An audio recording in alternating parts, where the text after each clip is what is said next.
देवराज news, जनतेचा आवाज जनतेसाठी।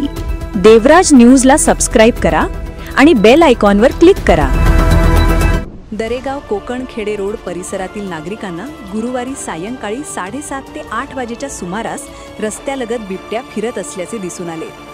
या अनपेक्षित घटनेमुळे गावात व आसपासच्या भागात भीतीचे वातावरण निर्माण झाले आहे।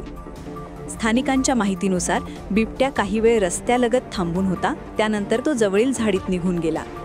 घटनेची माहिती मिळताच नागरिकांत भीती पसरली असून प्रशासनाने तातडीने लक्ष देण्याची मागणी करण्यात येत आहे। या संदर्भात वनविभागाने तात्काळ तपासणी करून योग्य ती उपाययोजना करावी अशी स्थानिकांची मागणी आहे।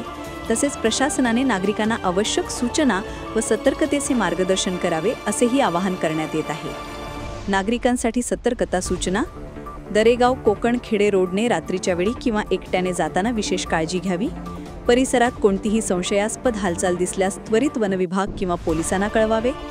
रस्त्यावर अथवा शेत परिसरात अनावश्यक वावर टाळावा। टीम देवराज न्यूज।